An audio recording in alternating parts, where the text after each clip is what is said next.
வார்த்தைக்காக ஜெபி. என் கூட பேசும் ஆண்டவரே சொல்லுங்க. எல்லாரும் வாயை திறந்து கையேந்தி என் கூட பேசுங்கப்பா. இயேசுவே என் கூட பேசும், என் கூட பேசும் ஆண்டவரே. உம்முடைய வார்த்தை வெளிப்படட்டும் ஆண்டவரே. நீர் என் கூட பேசுவீராக, உம்முடைய வார்த்தை வெளிப்படுவதாக. நாங்கள் யாவரும் சிறுகட்டும், கர்த்தர் எங்களிலே பெருகுவீராக. இயேசுவின் நாமத்தில் பிதாவே, ஆமென். உட்கார். இன்றைக்கு நாம் கேட்க போற இந்த செய்தியினுடைய தலைப்பு ஆபிரகாமின் ஆசீர்வாதம் யாருக்கு? இந்த ஆபிரகாமுடைய ஆசீர்வாதம் யாருக்கு? இன்னைக்கு இந்த ஆபிரகாமுடைய ஆசீர்வாதத்தை நாம் கட்டாயம் சுதந்திரித்துக் கொள்ளணும். நாம சொல்றதுல முற்பிதாக்களின் தேவன் அப்படின்னு சொல்றோம். ஆபிரகாம், ஈசாக்கு, யாக்கோபு. அதுல முதல் பிதாவா இருக்கிறவர் ஆபிரகாம்.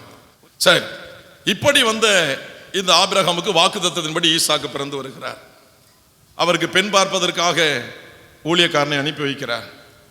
அந்த ஊழியக்காரன் சொல்லுகிறார், ஆதியாகமம் 24வது அதிகாரம் 34-35வது வசனம். அப்பொழுது அவன் நான் ஆபிரகாமுடைய ஊழியக்காரன், கர்த்தர் என் எஜமானை மிகவும் ஆசீர்வதித்திருக்கிறார். அவர் சொல்றாருங்க, பெண் பார்க்க போன இடத்துல சொல்றாரு, கர்த்தர் என் எஜமானை மிகவும் ஆசீர்வதித்திருக்கிறார். அவர் சீமானாய் இருக்கிறார். அவர் சாதாரண ஆளா இல்ல, சாதாரண பணக்காரன் இல்ல. இன்றைக்கு கர்த்தர் உங்களை எப்படி மாற்ற போகிறார். ஆபிரகாமின் சந்ததி என்பது மெய்யானால் அதே ஆசீர்வாதம் நமக்கு உண்டு. கிறிஸ்தவன் பிச்சை எடுப்பான், தரித்திரத்தில் வாழ்ந்தா சாவான், அப்படி எல்லாம் கிடையாது.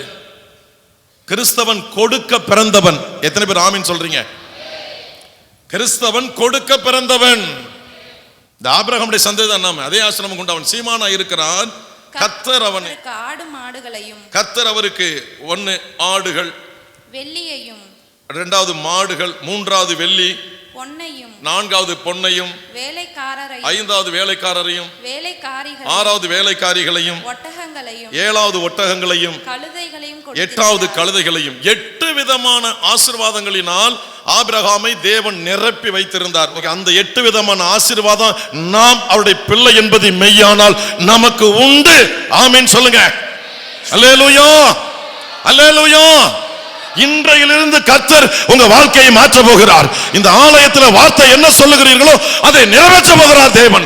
சொல்லுங்க மறுபடியும், என் கர்த்தர் ஆபிரகாமை சீமானாய் வைத்திருந்தார், நான் அவருடைய பிள்ளை, என்னையும் சீமானாக்க போகிறார். எத்தனை பேர் விசுவாசிக்கிறீங்க?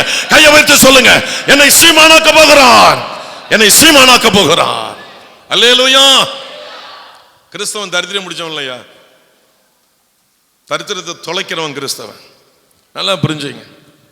அவனை சாதாரண ஆளா ஆசீர்வதிக்கல.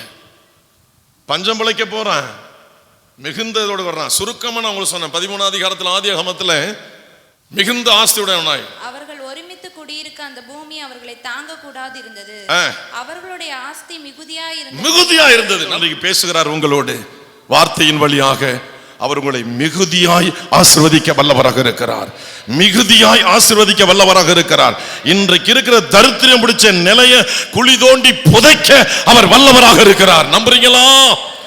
உங்களுடைய பஞ்சத்தையும் தரித்திரத்தையும் கண் முன்னால் நிற்க கூடாதபடி அதை தூரமாய் துரத்துவதற்கு அவர் வல்லவராக இருக்கிறார். இதுதான் ஆபிரகாமின் ஆசீர்வாதம். சரி, இதை யார் யாருக்கெல்லாம் அவர் கொடுக்கிறார் எடுத்துக்கொள்வோம். லூக்கா 13வது அதிகாரம் 10வது வசனத்திலிருந்து 16வது வசனம் வரை. ஒரு ஓய்வு நாளில் அவர் ஜெபாலயத்தில் போதகம் பண்ணி கொண்டிருந்தார். நல்லா கவனிங்க வசனத்தை. ஒரு ஓய்வு நாளில் அவர் ஜெபாலயத்திலே போதகம் பண்ணி கொண்டிருந்தார். அப்பொழுது 18 வருஷமாய் பலவீனப்படுத்தும், அந்த போதகத்தை கேட்ட நபர்களுள் ஒரு நபர் 18 வருஷமாய் பலவீனப்படுத்தும் ஆவியை கொண்ட 18 வருஷம் பிசாசின் பிடியில் உள்ள ஒரு அம்மா அங்க வந்து கர்த்தரை ஆராதிக்குது. அந்த அம்மா கொஞ்சம் கூட நிமிரக்கூடாத கூனியா இருந்தாள். இவர் பிரசங்கம் பண்ணிட்டே இருக்கிறார், வசனத்தை சொல்லிட்டு இருக்கிறார். போதகம் பண்ணிட்டு இருக்கும் போதே இந்த 18 வருஷம் பிசாசின் பிடியில் இருக்கிற அம்மாவை அவர் பார்க்கிறாரு. நல்லா கவனிங்க. அந்த அம்மா கூனி, கொஞ்சம் கூட நிமிர முடியாது. ஆனா அந்த கூன அந்த முதுக வச்சுக்கிட்டு 18 வருஷமா அந்த அம்மா கர்த்தரை ஆராதித்து கொண்டுதான் இருக்கிறது. உங்களுடைய பிரச்சனை எத்தனை வருஷமா இருந்தாலும் சரி, ஆண்டவருக்கு கவலை இல்லை. ஆனா நீங்க ஒழுங்கா அந்த பலவீனத்தின் மத்தியில ஆராதிக்க வர்றீங்களா? போதகத்தை கேட்க வர்றீங்களா? பிரசங்கத்தை கேட்க வர்றீங்களா? ஒழுங்கா ஆராதிக்கிறீங்களா? 18 வருடம் அவருக்கு பெருசல்ல, அவரை எல்லாம் மாற்ற முடியும். அவர் என்ன பார்க்கிறாரு? இது ஒழுங்கா ஆராதனைக்கு வருதா? நாம தான் விட்டு விட்டு வர்றோமே. யார் கஷ்டத்தின் மத்தியில, வறுமையின் மத்தியில, நோயின் மத்தியில, பிசாசின்படியின் மத்தியில கொஞ்சம் கூட வாழ்க்கையில முன்னேற்றம் இல்லாத நிலையிலும் கூட சரியா ஆலயத்துல கர்த்தரை ஆராதிக்கிறீர்களோ, ஆலயத்துல கர்த்தருடைய வார்த்தை கேட்டுக்கொண்டிருக்கிறீர்களோ, அவர்களுக்கு கர்த்தர் கண்களில் கிருபை உண்டாகும், அவர்களுக்கு கர்த்தருடைய கண்களில் இரக்கம் உண்டாகும், அவர்களுக்கு கர்த்தருடைய கரம் நீட்டப்படும், கர்த்தருடைய அழைப்பு வரும், அழைப்பு வரும். இத்தனை வருடம் என் பிள்ளை வியாதியோடு என்னை ஆராதிக்குது, இத்தனை வருடம் வறுமையில தரித்திரத்துல என் பிள்ளை என்னை ஆராதிக்குது, தேவனுடைய கண்கள் அதை பார்க்கும். சரி, ஆண்டவர் என்ன செய்தார்? வாசிக்கலாம். இயேசு அவளை கண்டு தம்மிடத்தில் அழைத்து ஸ்திரீயே உன் பலவீனத்தினின்று விடுதலையாக்கப்பட்டா என்று சொல்லி அவள் மேல் தமது கைகளை வைத்தார். யார் யார் ரொம்ப வருஷமா கஷ்டத்தில் இருக்கிறீங்களோ, இந்த கடைசி ஜெபத்துல உங்க மேல இயேசுவின் கை வரப்போகிறது, உங்க மேல இயேசப்போட கை வரப்போகிறது. ரொம்ப வருஷமா, ரொம்ப நாட்களா கஷ்டம், வேதனை, வறுமை, நோய், பல பிரச்சனை, ஐயோ என்னால தாங்க முடியாது, என் இருதயமே வெடிச்சிடும் போல இருக்கு. இந்த பிரச்சனைக்கு மத்தியில தவறாமல் ஆலயத்துல கர்த்தரை ஆராதிக்கிற நபர் யாரோ, இன்று இறுதி ஜெப வேளையில அவருடைய கரம் உங்கள் மேல் வரப்போகிறது, அவருடைய கரம் உங்கள் மேல் வரப்போகிறது. ஆலயத்தில் தேவன் ஒழுங்கை எதிர்பார்க்கிறார், ஆலயத்தில் தேவன் ஆராதனை எதிர்பார்க்கிறார், ஆலயத்தில் தேவன் பிரசங்கத்தை கவனிக்கிற மக்களை அவர் கவனித்துக் கொண்டிருக்கிறார். தம்மிடத்தில் அழைத்து தம்முடைய கரங்களை அவள் மேல் தமது கைகளை வைத்தார். உடனே அவள் நிமிர்ந்து தேவனை மகிமைப்படுத்தினார். நல்லா கவனிங்க, எத்தனையோ பேரு மருத்துவர்கள் உங்க கையை பிடிச்சிருப்பாங்க, உங்க உடம்புல கை வச்சிருப்பாங்க, உங்க வியாதிக்கு அவங்களை டெஸ்ட் பண்ணிருப்பாங்க. எத்தனை நபர்கள் பிளட் எடுக்கிறவங்க, எக்ஸ்ரே எடுக்கிறவங்க, ஸ்கேன் எடுக்கிறவங்க, என்ன பலவிதமான டெஸ்ட்கள் பரிசோதிச்சவங்க, பலவித நபர்கள் உங்க மேல கை வச்சிருப்பாங்க. ஒருத்தர் கை வச்ச நோய் போகல, ஏசப்ப வைக்க போகிறாரு. காற்றுல பறந்து போகிற பதரை போல உன் வியாதி பறந்து போக போகிறது, அந்த வியாதி ஒழிய போகிறது. எத்தனை பேர் விசுவாசிக்கிறீங்க? தேவன் இதை செய்ய போகிறார், இதை செய்வதற்கு ஒரு வல்லவராக இருக்கிறார். ஒரே ஒரு ஒழுங்கை எதிர்பார்க்கிறார். அந்த பலவீனத்தில் என்னை ஆராதிப்பியா, என் பிரசங்கத்தை கேட்பியா? தேவனுடைய எதிர்பார்ப்பதுதான். நீ எதிர்பார்த்து வருவது ஒன்று, அவர் எதிர்பார்த்து கொண்டிருப்பது தவறாமல் வறுமையின் மத்தியில. ஆராதனை முடிச்சிருமா, சாப்பிட வழி கிடையாது, ஆராதிக்க வருவியா? அவர் தான் கேட்கிறார். நடக்க முடியாது, எப்படியோ நீ வருவியா? கொஞ்சம் கூட, எவ்வளவு நிமிரக்கூடாத கூனியாக இருந்தால், வாழ்க்கையில கொஞ்சம் கூட எழும்ப முடியாத நிலை, அந்த நிலையிலும் கூட சொந்தக்காரன் வந்தா ஓடி போயிடுறோமே,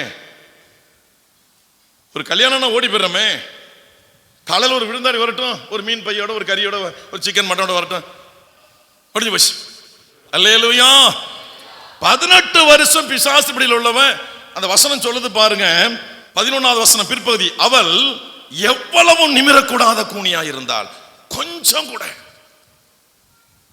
நம்ம சரீரம் அப்படியா இருக்கு, எத்தனை ஆராதனை இழந்திருக்கிறோம், எவ்வளவு பெரிய துரோகியா இருக்கிறோம் பாத்தீங்களா? எல்லாம் கொடுத்திருக்கிறார், சரீரத்தில் பலத்தை கொடுத்துருக்காரு, வாகனத்தை கொடுத்துருக்கிறார், வசதியில் கொடுத்துருக்கிறார், எல்லாம் கொடுத்து அவருக்கு டாட்டா கட்டிட்டு போறோம் உருப்படாத இடத்துக்கு, வேதனை சந்திக்கக்கூடிய இடத்திற்கு. சரி, இப்படி சுகமாக மேல கை வைத்தாரு. உடனே அவள் நிமிர்ந்து தேவனை மகிமைப்படுத்தினாள். போர் நடந்தது. 14-15 ஜெப ஆலயத்தில் அவனுக்கு கோபம் வந்தது. வேலை செய்ய 6 நாள் இல்லையா, 6வது நாள்ல பழைய ஏற்பாட்டின் காலம் அது, பழைய ஏற்பாட்டின் காலம் முடிய போகுது, அவர் சிலுவையில் அறையப்படணும், முடிய போகுது. 6 நாள் வேலை செய்யணும், ஒரு நாள் எந்த வேலையும் செய்யக்கூடாது, அது ஓய்வு நாள். ஓய்வு நாள் இப்படி பண்ணலாமா? உடனே ஆண்டவருங்க உதாரணம் சொல்றாரு, உன் கழுதை ஒரு குழியில் விழுந்துட்டு தூக்காம இருப்பியா அப்படின்னு சொல்லிட்டு 16வது வசனத்தை வாசிக்கலாம். இதோ சாத்தான் 18 வருஷமாய் கட்டி இருந்த ஆபிரகாமின் குமாரத்தி ஆகிய இவளை ஓய்வு நாளில் இந்த கட்டிலிருந்து அவிழ்த்து விட வேண்டியதில்லையா என்றார். ஆமென். அவர் சொன்னார், அவனை பார்த்து, அவ ஆபிரகாம் குமாரத்திடா, ஆபிரகாமுடைய குமாரத்தி வியாதியில கிடக்கலாமா? ஆபிரகாமுடைய குமாரத்தி வறுமையில கிடக்கலாமா? ஆபிரகாம் எப்படி ஆசீர்வதித்தாரு? அந்த ஆபிரகாமுடைய சந்ததி இல்லையா 18 வருஷம் கட்டப்பட்டு கிடக்கிறாளே, இன்றைக்கு உங்க கட்டுகளை தேவன் அவிழ்க்க போகிறார், அதற்காக கொண்டு வந்திருக்கிறார். ஓய்வு நாள்ல கொண்டு வந்திருக்கிறார், ஆறாவது நாள்ல கொண்டு வந்திருக்கிறார்.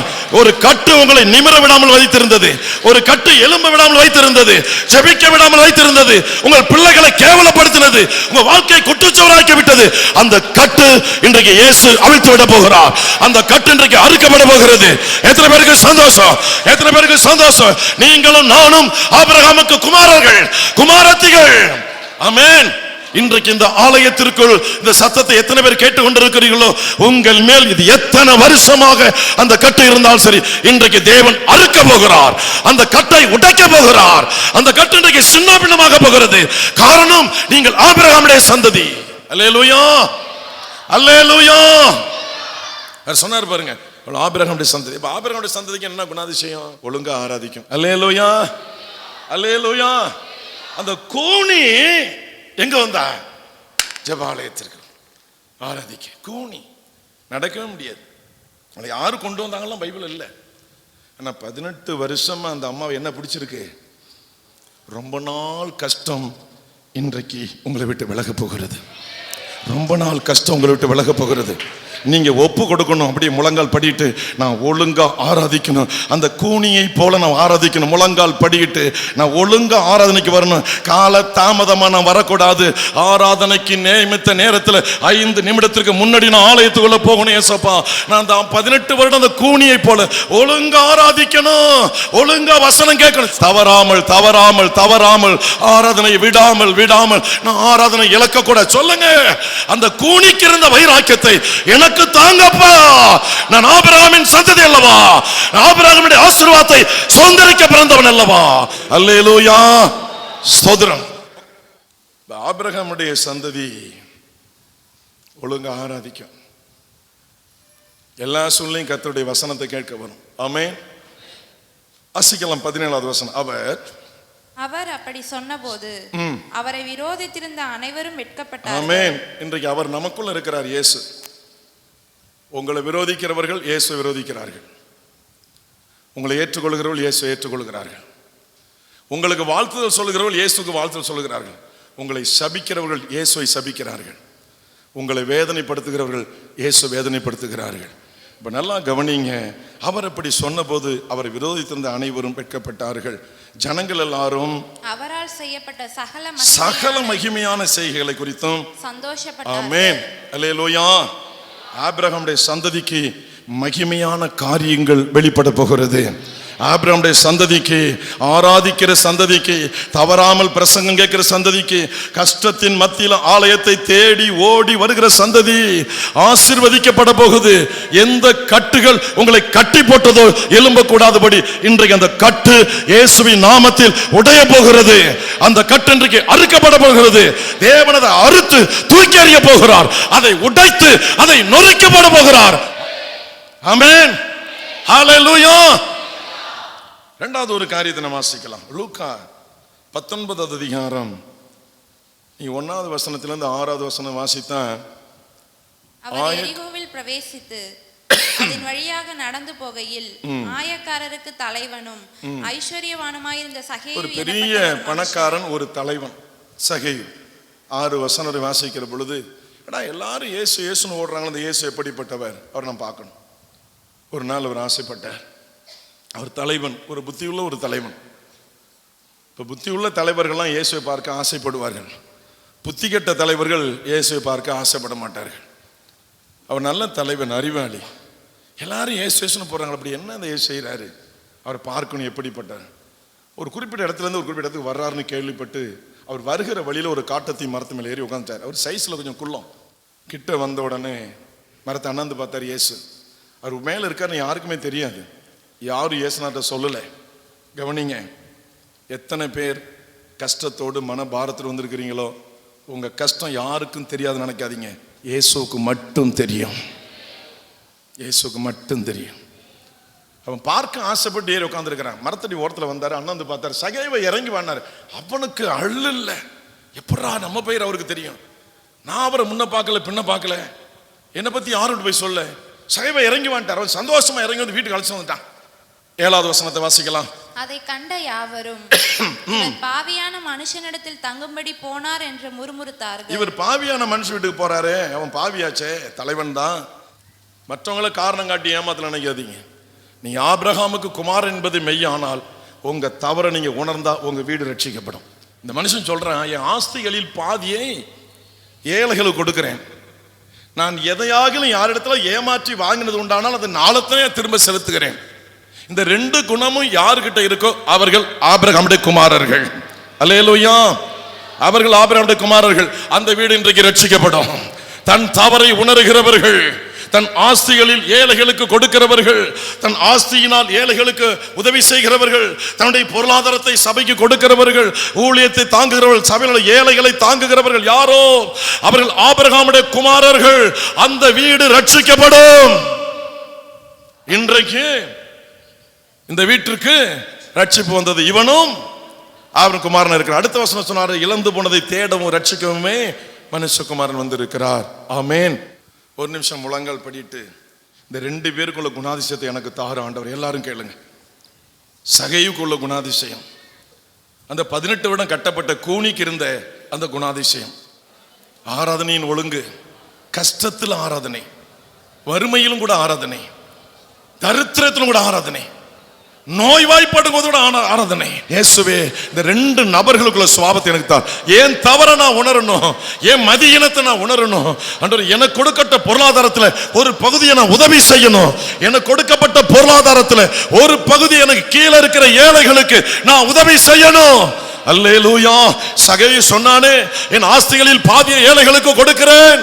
நான் யாரிடத்திலாவது ஏதாவது அநியாயமா பெற்றதுண்டானா நாளத்தனை திரும்ப செலுத்துகிறேன்.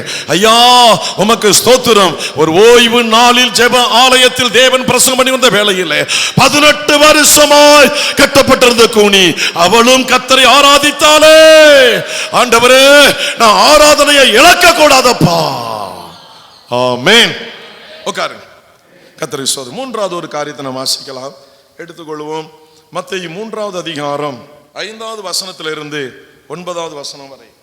அப்பொழுது எருசலேம் நகரத்தாரும் யூதயா தேசத்தார் அனைவரும் யோர்தானுக்கு அடுத்த சுற்றுப்புறத்தார் யாவரும் அவனிடத்திற்கு போய் தங்கள் பாவங்களை அறிக்கையிட்டு யோர்தான் நதியில் அவனால் ஞானஸ்நானம் பெற்றார்கள். பரிசேயரிலும் சதுசேயரிலும் அநேகர் தன்னிடத்தில் ஞானஸ்நானம் பெறும்படி வருகிறதை அவன் கண்டு, விரியன் பாம்பு குட்டிகளே, ஞானஸ்நானம் எடுக்கிறாங்க எல்லாரும் பாவத்தை அறிக்கையிட்டு. பரிசேயர் சதுசேயர் ஒரு கூட்டம், அவருடைய பரிசுத்த ஆவி இல்லைங்கிற கூட்டம் ஒரு கூட்டம், பரிசுத்த ஆவி உயிர்த்தெழுதலை நம்புகிற கூட்டம். ரெண்டு கூட்டம் அங்க வருது, பரிசேயர் சதுசேயர். இந்த ரெண்டு கூட்டமும் வர்றதை பார்த்து ஆண்டவர் சொன்னாரு, யோவான் சொன்னாரு, விரியன் பாம்பு குட்டிகளே, வரும் கோபத்துக்கு தப்பித்துக்கொள்ள உங்களுக்கு வகை, தேவனுடைய கோபத்துக்கு தப்பித்துக்கொள்ள உங்களுக்கு வகை காட்டினவன் யார்? மனம் திரும்புதலுக்கு ஏற்ற கனிகளை கொடுங்கள். நீங்கள் உண்மையான கர்த்தருடைய பிள்ளைகளாக இருந்தால் மனம் திரும்புங்கள், மனம் திரும்புதலுக்கு ஏற்ற கனிகளை கொடுங்கள். ஆபிரகாம் எங்களுக்கு தகப்பன் என்று உங்களுக்குள்ளே சொல்லிக்கொள்ள நினையாதிருங்கள். தேவன் இந்த கல்லுகளினாலே ஆபிரகாமுக்கு பிள்ளைகளை உண்டு பண்ண, நீங்கள் கிறிஸ்தவராக இருக்கிறீர்கள், யூதர்களாக இருக்கிறீர்கள், யெகோவா தெய்வத்தின் பிள்ளைகளாக இருக்கிறீர்கள். கர்த்தர் ஒரே தெய்வம் என்ற அந்த கோட்பாட்டு கொள்கைக்கு கீழாக, அந்த குடையின் கீழாக வாழ்ந்து கொண்டிருக்கிறீர்கள். அந்த ஒரு தெய்வத்தின் பிள்ளை என்பது மெய்யானால் மனம் திரும்பி கனி கொடுங்கள். ஒரு தெய்வத்தின் பிள்ளை என்பது மெய்யானால் மனம் திரும்பி கனி கொடுங்கள். பாவத்தை விட்டுடுங்க, உலகப்பிரகார காரியத்துக்கு போகாதீங்க. நீ அதையெல்லாம் செய்து கொண்டு ஆபிரகாமுக்கு பிள்ளைன்னு சொல்லாதீங்க. கல்லுகளை எடுத்து ஆபிரகாமுக்கு பிள்ளைகளை உண்டாக்கி விடுவார். அல்லேலூயா. அப்ப மனம் திரும்பி கனி கொடுக்கிறவர்கள் ஆபிரகாமுடைய சந்ததி. அல்லேலூயா. மனம் திரும்பணும். சொல்லுங்க. அடுத்தது என்ன கொடுக்கணும்? கனி கொடுக்கணும், ஆவிக்குரிய கனி. இயேசு கிறிஸ்து உங்க வாழ்க்கையில் வெளிப்படுத்தணும். மரியாதை கட்ட வார்த்தையில் நம்ம உச்சரிக்க கூடாது, கேவலம் கட்ட வார்த்தையில் நம்ம பேசக்கூடாது. தரித்திரம் தலைவிரிச்சு ஆடும். ஞானஸ்நானம் பெற வந்தார்கள். அப்பொழுது இவர் போதித்தார். சரி, ஏன் ஞானஸ்நானம் பெறணும்? அவசியம் தானே? எடுத்துக்கொள்வோம். லூக்கா 3வது அதிகாரம் 21-22. ஜனங்கள் எல்லாரும் ஞானஸ்நானம் பெற்றபோது இயேசுவும் ஞானஸ்நானம் பெற்று ஜெபம் பண்ணுகையில் வானம் திறக்கப்பட்டது. கவனிங்க, நம்முடைய ஜெபத்திற்கு வானம் திறக்கணும்னு சொன்னா ஞானஸ்நானம் பெறணும். நம்முடைய ஜெபத்திற்கு வானம் திறக்க வேண்டும் என்றால் நான் என்ன எடுக்க வேண்டும்? எல்லாரும் ஞானஸ்நானம் எடுத்துட்டீங்களா? நான் எடுக்க வேண்டியது பாக்கி இருக்கா? நீங்க ஞானஸ்நானம் எடுக்கலன்னா உங்க ஜெபத்துக்கு வானம் திறக்காது. ஜனங்கள் எல்லாரும் ஞானஸ்நானம் பெற்றாங்க, இயேசுவும் வந்தார். அவரே வந்து ஞானஸ்நானம் பெற்றாரியா யோவான் ஸ்நானம் இடத்துல. அவன் ஐயோ நான் உங்களுக்கான நான் இல்லை, இப்பொழுது இடம் கொடு அப்படின்னாரு. அப்ப ஞானஸ்நானம் பெற்று மனம் திரும்பி யார் கனி கொடுக்கிறார்களோ அவர்களுடைய ஜெபத்திற்கு வானம் திறக்கும். சரி, பரிசுத்த ஆவியானவர் ரூபம் கொண்டு, பரிசுத்த ஆவியானவர் ரூபம் கொண்டு புறாவை போல அவர் மேல் இறங்கினார். புறாவை போல அவர் மேல் இறங்கினார். வானத்தில் இருந்து ஒரு சத்தம். போதும். லூக்கா 7வது அதிகாரம் 29, 30 சீக்கிரம் வாசிங்க. ஞானஸ்நானம் ஏன் எடுக்கணுங்கிறதுக்காக. லூக்கா 7வது அதிகாரம் 29, 30. யோவானுடைய உபதேசத்தை கேட்ட ஆயக்காரர் முதலான சகல ஜனங்களும் அவனாலே ஞானஸ்நானம் பெற்று தேவன் நீதிபரர் என்று அறிக்கையிட்டார்கள். ஞானஸ்நானம் பெற்று தேவன் நீதிபரர் என்று அறிக்கையிட்டார்கள். 30வது வசனம். பரிசேயரும் நியாய சாஸ்திரிகளுமோ, பரிசேயரும் நியாய சாஸ்திரிகளுமோ அவனாலே ஞானஸ்நானம் பெறாமல், யோவான் ஸ்நானங்களாலே ஞானஸ்நானம் பெறாமல் தங்களுக்கு கேடுண்டாக தேவனுடைய ஆலோசனையை தள்ளி விட்டார்கள். ஞானஸ்நானம் எடுக்கலன்னா கேடு வரும். ஞானஸ்நானம் எடுக்கலன்னா கேடு வரும். குடும்பத்துல, சரீரத்துல கேடு வரும். ஆசீர்வதிப்பார், ஆசீர்வதி உண்மைதான். ஞானஸ்நானம் எடுக்கலாம் என்ன வருமா? தங்களுக்கு கேடு உண்டாக அவனுடைய ஆலோசனை தள்ளினார்கள். அப்ப ஞானஸ்நானம் என்கிற இந்த காரியத்தை யார் தள்ளி வைக்கிறீர்களோ உங்களுக்கு நீங்களே கேடுகளை வரவழைத்துக் கொள்ளுகிறீர்கள். பைபிளை படிச்சு முடிச்சு டாக்டரேட் பண்ணி பட்டம் வாங்கி அப்புறம் ஞானஸ்நானம் இல்லை. இந்த உலகத்தில் ஒரு தெய்வம் இயேசு கிறிஸ்து. அவர் நமக்காக ரத்தம் சிந்தினவர். அவர் வானத்தையும் பூமியும் படைத்தவர். அவர் பரிசுத்தம் உள்ளவர். அவரை ஏற்றுக்கொண்டு நாம் பரிசுத்தமா வாழணும். முடிஞ்சு போய் சத்தியம். அவரை தவிர வேறு யார் தெய்வம் இல்லை. ஆமீன் சொல்லுங்க, ஆமீன் சொல்லுங்க. உலகத்துல ஒரே ஒரு தெய்வம் இயேசு கிறிஸ்து கர்த்தர் ஒருவரே. ஆமேன். இதுதான் சத்தியம். முடிஞ்சு போச்சு. பரிசுத்தமா வாழணும், நீதி நியாயத்தை கடைபிடிக்கணும். தண்ணீர்ல மூழ்கி ஞானஸ்நானம் பெற வேண்டும் என்பது தேவனுடைய ஆலோசனை, மனுஷனுடைய ஆலோசனை அல்ல. இந்த ஆலோசனை யார் தள்ளுகிறீர்களோ சரீரத்துல குடும்பத்துல கேடு வரும். யாரும் மாற்ற முடியாது. ஒரு கேடு வந்தா பரவாயில்ல, ஒண்ணு போக இன்னொன்னு வரும். அல்லேலூயா. அப்ப யோவான் ஸ்நானம் எல்லாரும் வந்தாங்க. வந்த உடனே சொன்னாரு, மனம் திரும்பி கனி கொடுங்கள். இந்த கல்லுகளாலே ஆபிரகாமுக்கு பிள்ளைகளை உண்டு பண்ண ஆபிரகாமுடைய சந்ததி என்பது மெய்யானால், ஆபிரகாமுடைய ஆசீர்வாதத்தை நீங்களும் நானும் பெற போகிறது உண்மையானால், வேதம் சொல்லுது திட்டவட்டமா. அடுத்த வருஷம் கலாத்தியர்ல பார்க்க போறோம், தெளிவா பார்க்க போகிறோம். அப்ப ஆபிரகாமுடைய குமாரனுக்கு என்ன அடையாளம்? ஆபிரகாமுடைய குமாரத்துக்கு என்ன அடையாளம்? மனம் திரும்பி இருப்பார்கள், கனி கொடுப்பார்கள், ஞானஸ்நானம் பெற்றிருப்பார்கள். இவர்கள் தான் ஆபிரகாமுக்கு குமாரர்கள், குமாரத்திகள். இங்க யார் யார் ஞானஸ்நானம் பெறாமல் இருக்கிறீர்களோ நீங்க ஃபெயில். நீங்க ஆபிரகாமுக்கு பிள்ளை இல்லை. அப்பாவோட இன்சியல் போட்டா தானங்க பிள்ளை ஆக முடியும். அவர் நமக்கு அப்பா ஆக முடியும். அப்பாவோட இன்சியல் இல்லையே, தண்ணீர்ல உடன்படிக்கை இல்லையே, அந்த ஆலோசனை தள்ளி ஆச்சே. அப்புறம் எப்படி ஆபிரகாமுடைய ஆசீர்வாதம் எப்படி வீட்டுக்கு வரும்? தங்களுக்கு கேடு உண்டாக தேவனுடைய ஆலோசனை தள்ளினார்கள். ஆலோசனை சொன்னது யோவான் ஸ்நானகன். ஆனால் அந்த யோவான் சொன்ன ஆலோசனை, ஞானஸ்நானத்தின் ஆலோசனை, அது தேவனுடைய ஆலோசனை. அல்லேலூயா, அல்லேலூயா, அல்லேலூயா. ஆமா, சில பேர் வயசான நேரத்தில் எடுக்கணும்பாங்க. எல்லாம் முடிஞ்சு குடிச்சு கும்மால் அடிச்சு எல்லாம் பண்ணி முடிச்ச பிறகு அது எடுத்தா என்ன, எடுக்காம இருந்தா என்ன? கர்த்தருக்கு ஸ்தோத்திரம். நடக்க முடியாது, சாப்பிட முடியாது, தூங்க முடியாது. ஏன்னா தங்களுக்கு கேடு உண்டாக. ஞானஸ்நானத்தை யார் தள்ளி போடுகிறீர்களோ குடும்பத்தில் கேடு வரும் என்று வேதம் தெளிவாக சொல்லுகிறது. அப்ப ஆபிரகாமுடைய சந்ததி என்பதற்கு அடையாளம் ஞானஸ்நானம், மனம் திரும்புதல், கனி கொடுத்தல். அல்லேலூயா. அப்படியே ஒரு நிமிஷம் உட்கார்ந்து கையை உயர்த்தி கேளுங்க. நான் ஞானஸ்நானம் எடுத்திருக்கேன், நான் இன்னும் மனம் திரும்பணும், நான் கனி கொடுக்கணும். நான் மனம் திரும்பணும், நான் கனி கொடுக்கணும். நான் மனம் திரும்பணும், நான் கனி கொடுக்கணும். நான் ஞானஸ்நானம் எடுத்துட்டேன், நான் மனம் திரும்பணும், நான் கனி கொடுக்கணும். அல்லேலூயா, ஸ்தோத்திரம். நான் மனம் திரும்பணும், நான் கனி கொடுக்கணும். அவங்க தான் ஆபிரகாமுக்கு பிள்ளைகள். கலாத்தியர்ல தெளிவா எழுதியிருக்கு. 3வது அதிகாரம் 1வது வசனத்தில் இருந்து 9வது வசனம் வரை. புத்தி இல்லாத கலாத்தியரே. வசனமே ஆரம்பமே ரொம்ப கரடுமுரடா இருக்கு. புத்தி இல்லாத கலாத்தியரே, நீங்கள் சத்தியத்திற்கு கீழ்ப்படியாமற் போகத்தக்கதாக உங்களை மயக்கினவன் யார்? இந்த சத்தியத்தை வசனத்தை பின்பற்றாம மயங்கிறது யார் உங்களை? இயேசு கிறிஸ்து சிலுவையில் அறையப்பட்டவராக உங்கள் கண்களுக்கு முன்பாக பிரத்யட்சமாய் உங்களுக்குள்ளே வெளிப்படுத்தப்பட்டிருந்தாரே. ஒன்றை மாத்திரம் உங்களிடத்தில் அறிய விரும்புகிறேன். நியாயப்பிரமாணத்தின் கிரியைகளினாலயா விசுவாச கேள்வியினாலயா எதினாலே ஆவியை பெற்றீர்கள்? ஆவியினாலே ஆரம்பம் பண்ணின நீங்கள் இப்பொழுது மாம்சத்தினாலே முடிவு பெற போகிறீர்களோ? நீங்கள் இத்தனை புத்தியினரா? இத்தனை பாடுகளையும் வீணாய் பட்டீர்களோ? அவைகள் வீணாய் போயிற்றே. அன்றியும் உங்களுக்கு ஆவியை அளித்து உங்களுக்குள்ளே அற்புதங்களை நடப்பிக்கிறவர் அதை நியாயப்பிரமாணத்தின் கிரியைகளினாலயா விசுவாச கேள்வியினாலயா எதினாலே செய்கிறார்? 5 வசனம் வரை அவர் புத்தி சொல்லிட்டு வர்றார். 6வது வசனத்துல சொல்றாரு, அப்படியே ஆபிரகாம் தேவனை விசுவாசித்தான், அது அவனுக்கு நீதியாக எண்ணப்பட்டது. 5 வசனம் வரை இந்த கலாத்திய சபை சொல்றாரு, இவ்வளவு புத்தியினரா, இவ்வளவு பாடுபட்டதெல்லாம் வீணா போச்சு, உங்களை மயக்கினது யாரு? விசுவாசத்தினாலயா அல்லது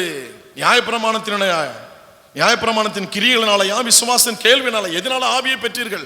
நம்ம ஆவியை பெற்றது நியாயப்பிரமாணத்தினால இல்ல, விசுவாசத்தினாலே.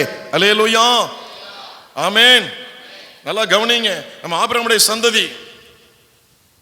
இவ்வளவு சீக்கிரம் எப்படி நீங்க மாறி போனீங்க அப்படிங்கிறாரு. அப்படியே ஆபிரகாம் தேவனை விசுவாசம் அவன் நீதியாக எண்ணப்பட்டது.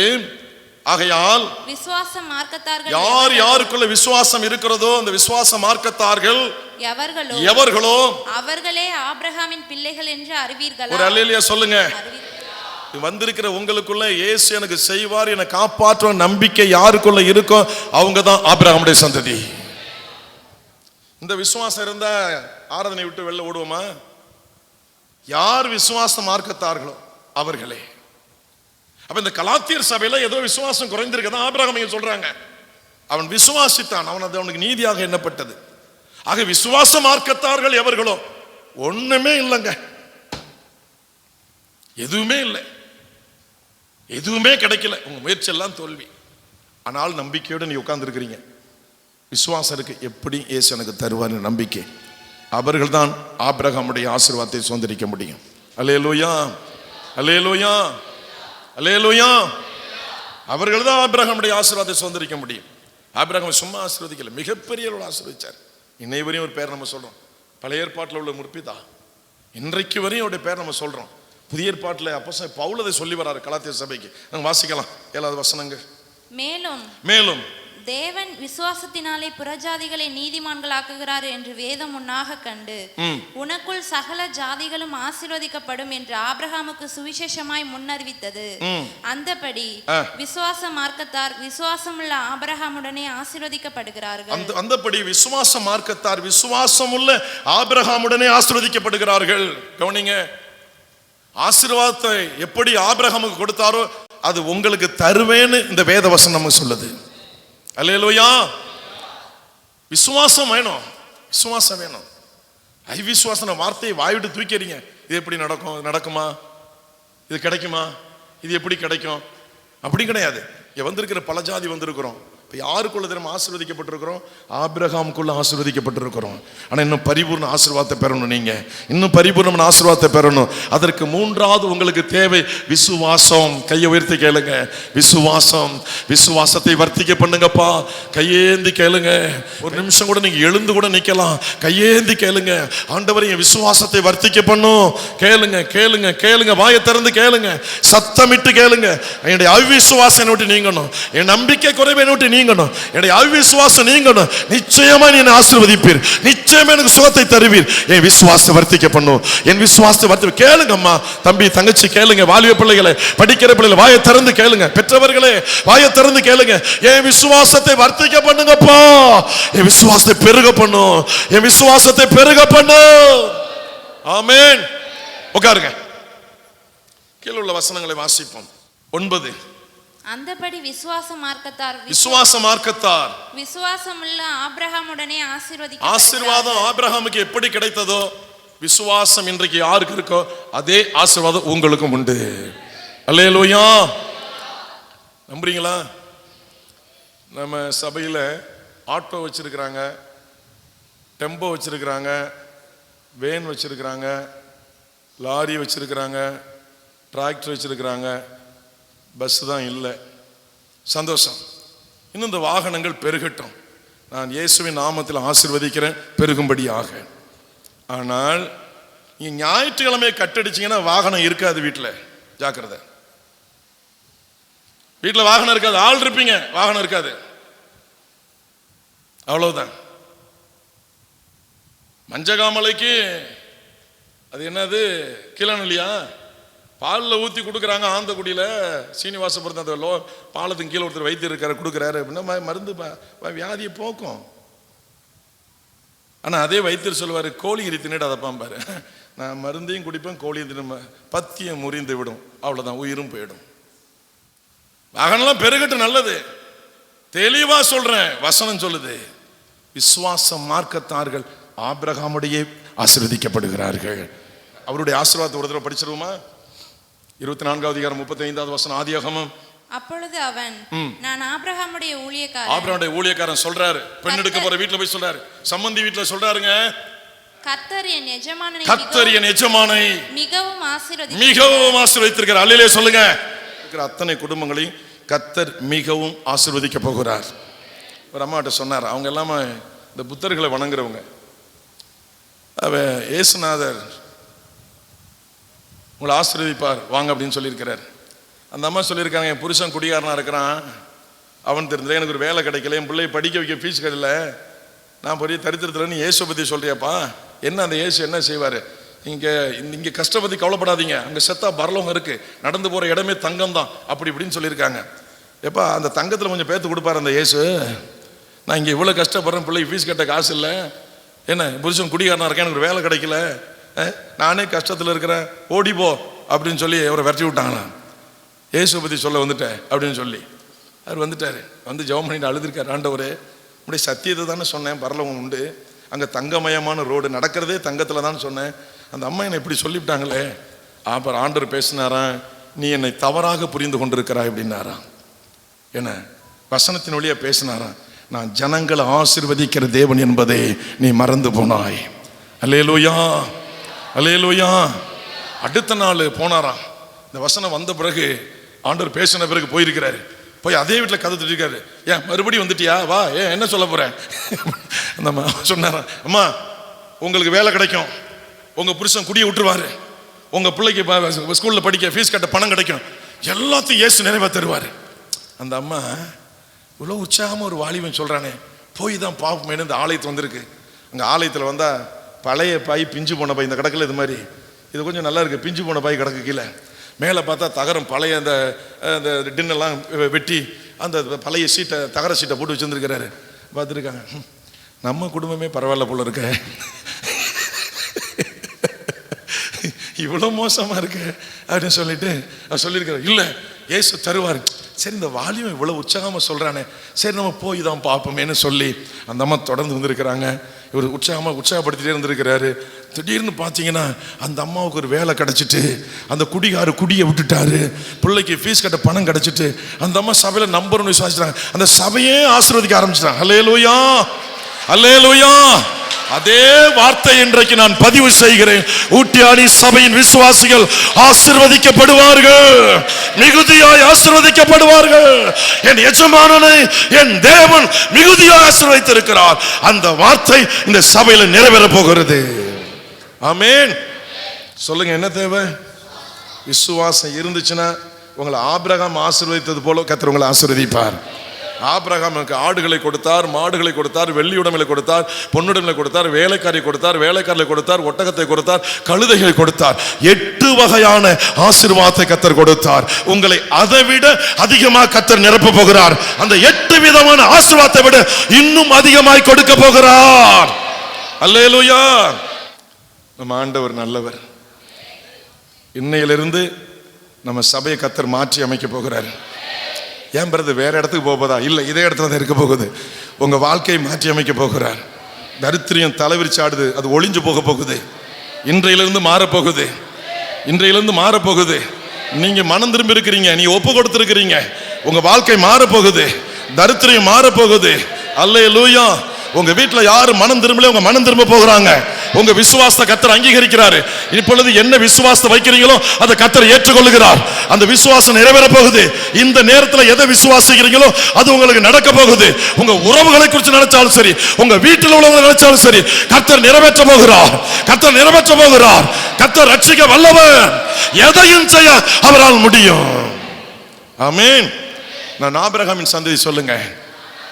நான் ஆபிரகாமின் சந்ததி சொல்லுங்க. நான் ஆபிரகாமின் சந்ததி சொல்லுங்க. இன்னும் அதே கலாத்தியர் 13:14 வாசிக்கலாம். மரத்திலே தூக்கப்பட்ட எவனும் சபிக்கப்பட்டவன் என்று எழுதியிருக்கிறபடி கிறிஸ்து நமக்காக சாபம். மரத்துல யார் தொங்குறாங்களோ அவங்க சபிக்கப்பட்டவங்க. அந்த சாபத்தை தாமேல ஏற்றுக்கொண்டாரு. ஏன் தெரியுமா?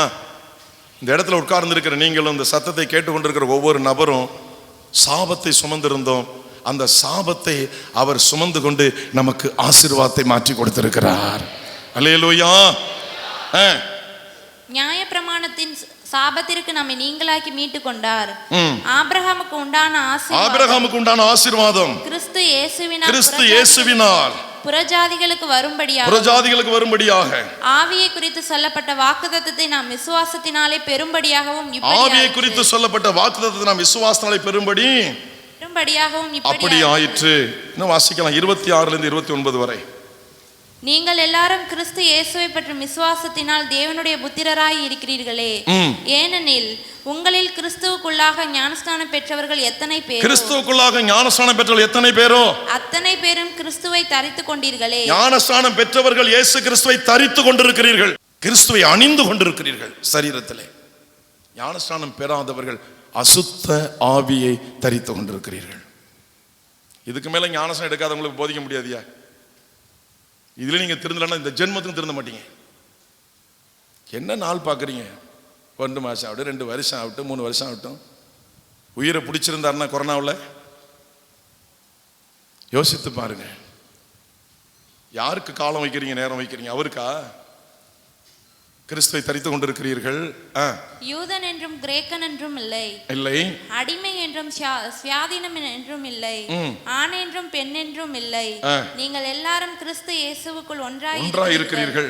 நீங்கள் கிறிஸ்துவினுடையவர்களானால் ஆபிரகாமின் சந்ததியாராயும் வாக்குத்தத்தத்தின்படியே சுதந்திரமா இருக்கிறீங்க. நீங்க தரித்திரப்பட வேண்டிய அவசியம் இல்லைங்கிறாரு. உங்களுக்கு ஆசீர்வாதம் உண்டுங்கிறாரு. உங்களுக்கு விடுதலை உண்டுங்கிறாரு. உங்களுக்கு நன்மை உண்டுங்கிறாரு. அந்த வாக்குத்தத்தம் நிறைவேறுங்கிறாரு. நீங்க ஆபிரகாமுடைய சந்ததி, உண்மை, அவருடைய சுதந்திரராயும் இருக்கிறீர்கள். அல்லேலூயா. கர்த்தருக்கு ஸ்தோத்திரம்.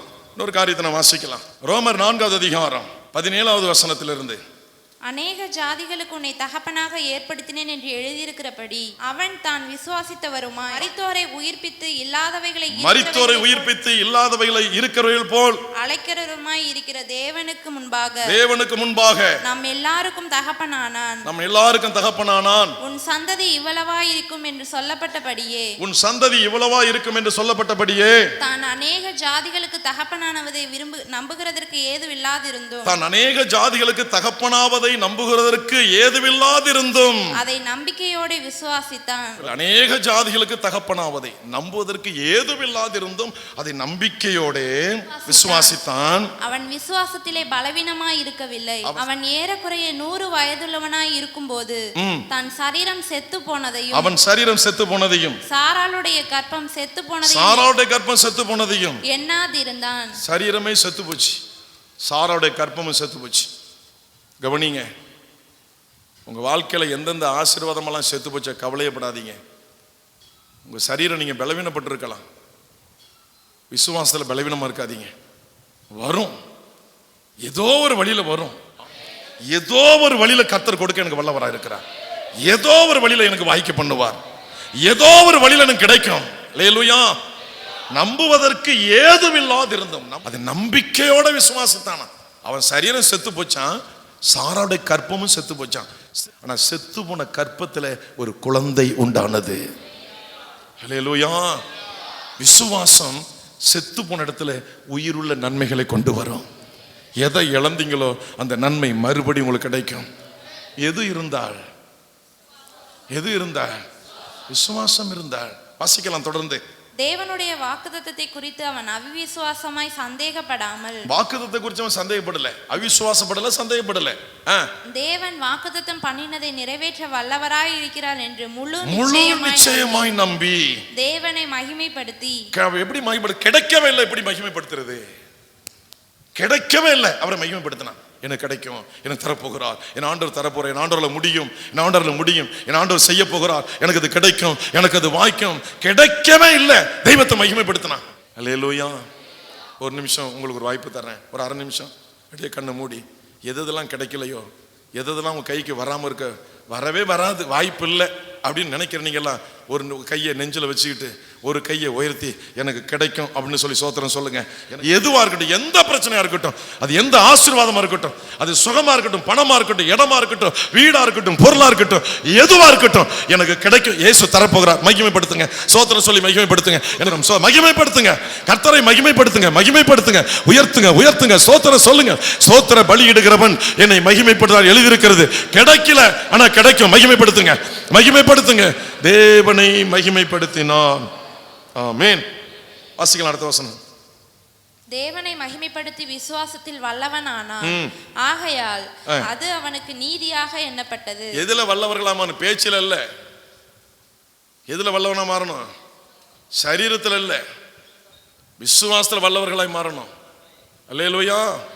அவன் விசுவாசத்துல வல்லவனாய் மாறினான். ஆகையால் அது அவனுக்கு நீதியாக எண்ணப்பட்டது. 23வது வசனம். அது அவனுக்கு நீதியாக எண்ணப்பட்டது என்பது அவனுக்காக மாத்திரமல்ல, நமக்காகவும் எழுதப்பட்டிருக்கிறது. கர்த்தருக்கு ஸ்தோத்திரம். நான் சொல்றேன், இந்த பலிபீடத்துல நான் உங்களை ஆசீர்வதிக்கிறேன். அந்த சகைக்குள்ள குணாதிசயம், 18 வருடம் கட்டப்பட்ட கூனிக்கு இருந்த இந்த வைராக்கியம், ஆராதனை, பிரசங்கத்தை கேட்கக்கூடிய அந்த ஒழுங்கு. 3வது மனம் திரும்பி ஞானஸ்நானம் பெற்று மனம் திரும்பி கனி கொடுத்தல். 4வது விசுவாசம் மார்க்கத்தார். 5வதும் விசுவாசம். நம்புவதற்கு வாய்ப்பே இருக்காது. இந்த குணாதிசயங்கள் நிச்சயமா உங்களுக்கு தருவார்னு நான் நம்புறேன், நான் விசுவாசிக்கிறேன். இந்த பலிபீடத்துல நான் உங்களை ஆசீர்வதிக்கிறேன். இந்த நாள்ல உங்க வாழ்க்கை நிலை மாற போகிறது. ஒவ்வொரு குடும்பத்தினுடைய நிலையை கர்த்தர் ஆசீர்வதிக்க போகிறார். ஒவ்வொரு பிள்ளைகளையும் கர்த்தர் ஆசீர்வதிக்க போகிறார். ஒவ்வொரு பெற்றவர்களையும் ஆசீர்வதிக்க போகிறார். வாலிப பிள்ளைகளை கர்த்தர் ஆசீர்வதிக்க போகிறார். வாலிப தம்பி தங்கைகளை ஆசீர்வதிக்க போகிறார். படித்து முடித்த பிள்ளைகளை கர்த்தர் ஆசீர்வதிக்க போகிறார். அல்லேலூயா. வயோதிக தாய் தந்தையை ஆசீர்வதிக்க போகிறார். அவர் மிகுதியாய் ஆசீர்வதிக்க போகிறார் உங்களை. ஆமென். எல்லாரும் எழுந்து நிற்போம். ஆபிரகாமுடைய ஆசீர்வாதம் யாருக்கு? அனைவருக்கும் உண்டு. நாம் ஆபிரகாமுடைய சந்ததி. ஆமென். நம்முடைய பாட்டன் முற்பிதான் அவர் மிகவும் ஆசீர்வதிக்கப்பட்டார். அல்லேலூயா.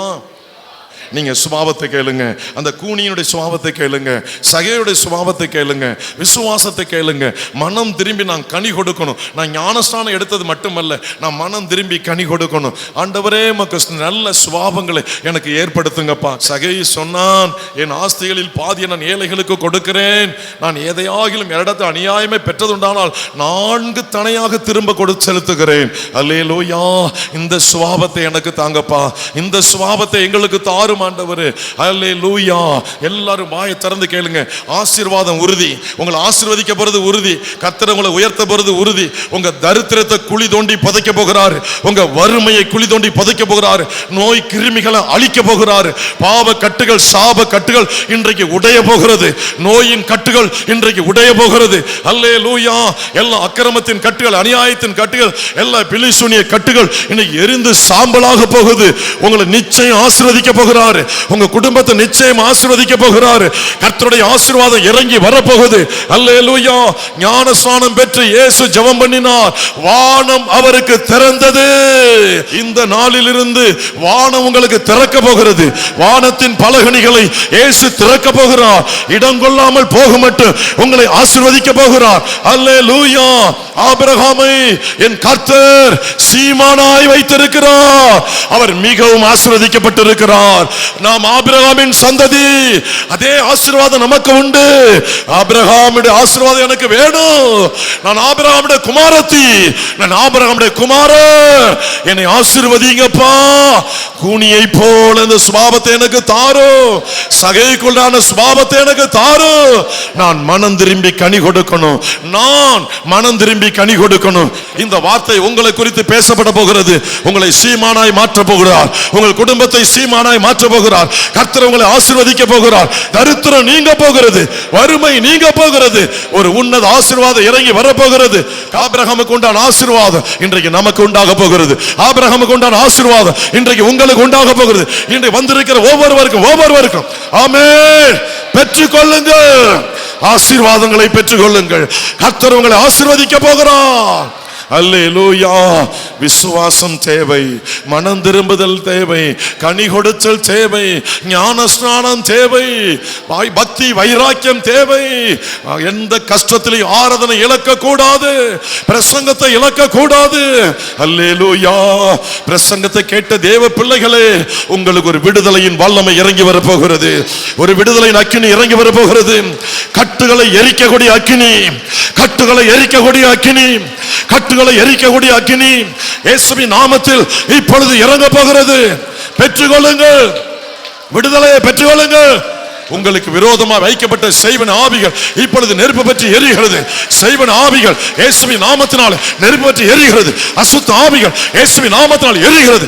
எங்கெங்கே செய்வனை வைத்தார்களோ அந்த இடமெல்லாம் கர்த்தருடைய நெருப்பு அக்கினி இறங்குகிறது, பற்றி எரிகிறது, பற்றி எரிகிறது. ஸ்தோத்திரியுங்கள், தேவனை மகிமைப்படுத்துங்கள். ஆமென்.